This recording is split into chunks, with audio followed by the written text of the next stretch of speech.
Hey there, Ruthhaven Grounds family. I need to tell you about something that completely changed my composting game. For years, I struggled with slow compost piles that took months to break down, and I watched enviously as other gardeners showed off their rich, crumbly black gold.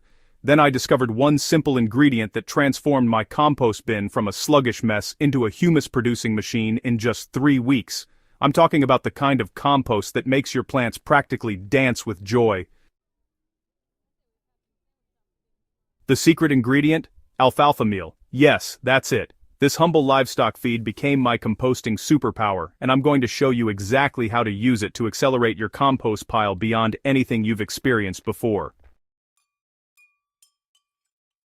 Before I share the technique, let's talk about why traditional composting takes so long. I used to throw kitchen scraps and yard waste into my bin and wait some more. The problem wasn't my materials or even my ratios necessarily. The issue was that my pile lacked the critical nitrogen boost needed to fire up the microbial activity that actually breaks down organic matter. You see, composting is essentially feeding billions of microorganisms that digest your waste and transform it into nutrient-rich humus.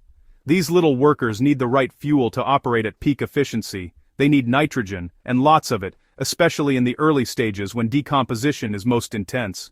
Without adequate nitrogen, your carbon-rich browns just sit there, breaking down at a frustratingly slow pace.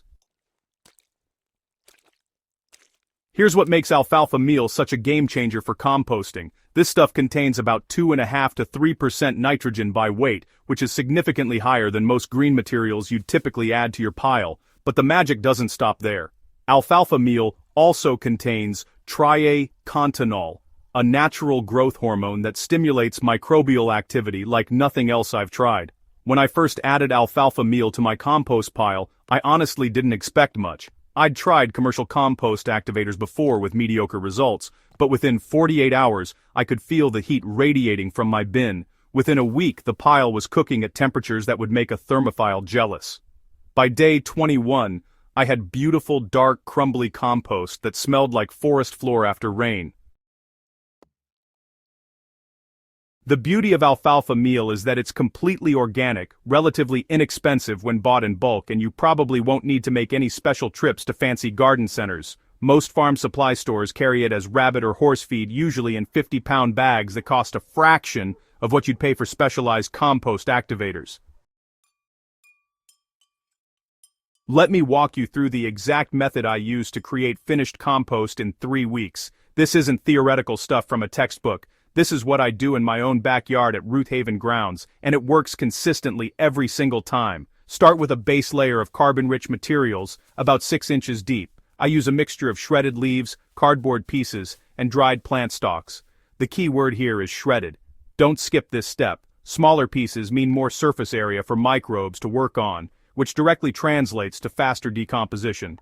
Next, add a 2-inch layer of nitrogen-rich green materials, kitchen scraps, fresh grass clippings, coffee grounds, and green plant trimmings all work beautifully here. Make sure everything is chopped or broken into pieces no larger than a few inches. Here's where the magic happens. Sprinkle a generous handful of alfalfa meal over your green layer. I use about 1 cup for every cubic foot of compost material. This might seem like a lot, but trust me, the results justify it. The alfalfa meal acts as rocket fuel for your microbial workforce. Repeat these layers until your bin is full or you've used up your materials.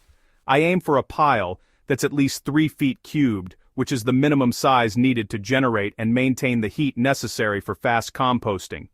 Smaller piles simply don't have the thermal mass to sustain hot composting temperatures. Water each layer as you build it until the materials feel like a wrung-out sponge. Moisture is absolutely critical.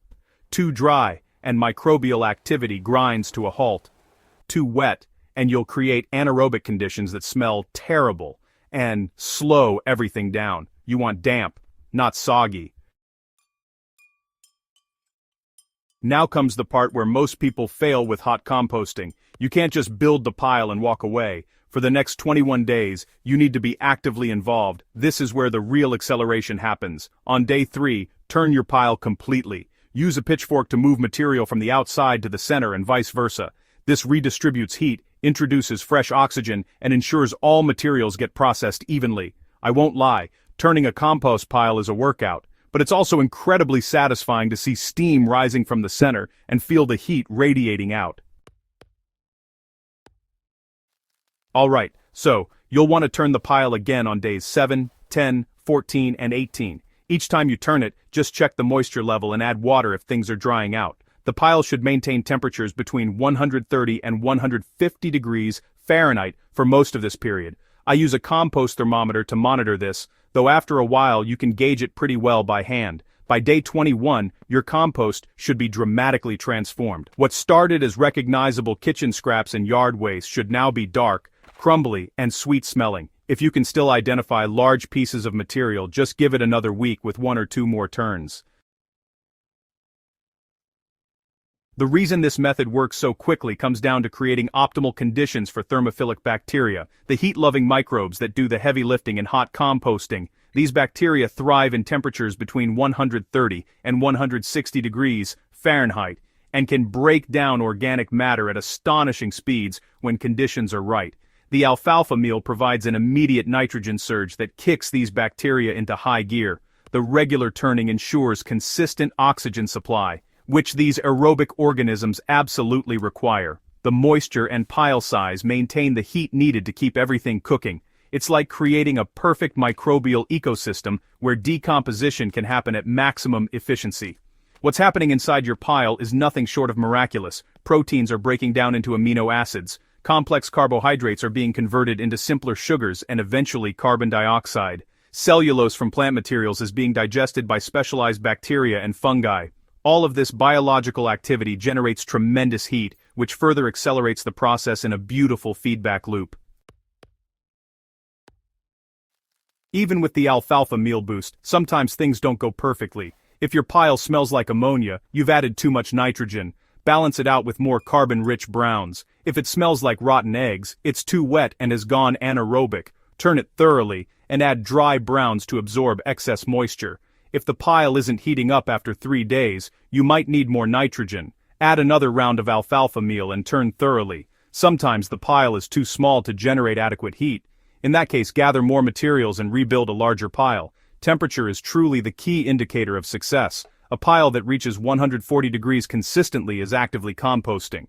Below 90 degrees means something needs adjustment, usually nitrogen, moisture, or air circulation.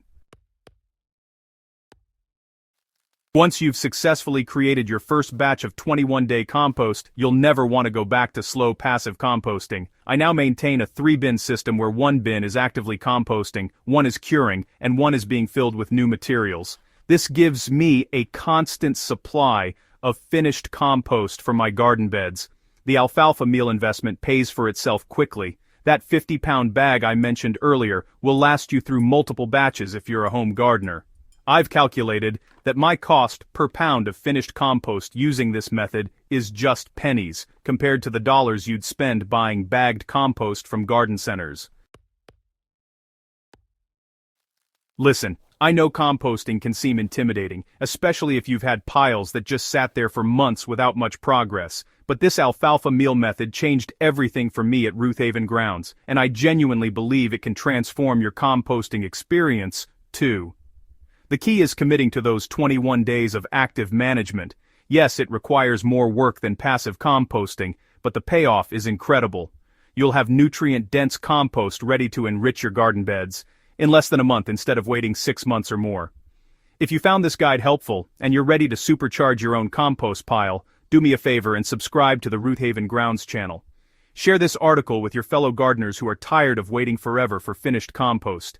Let's build a community of gardeners who work smarter, not harder, and who have the rich, living soil our plants deserve. Now get out there and start building that pile. Your garden is about to thank you in ways you never imagined. Happy composting, Ruthhaven family.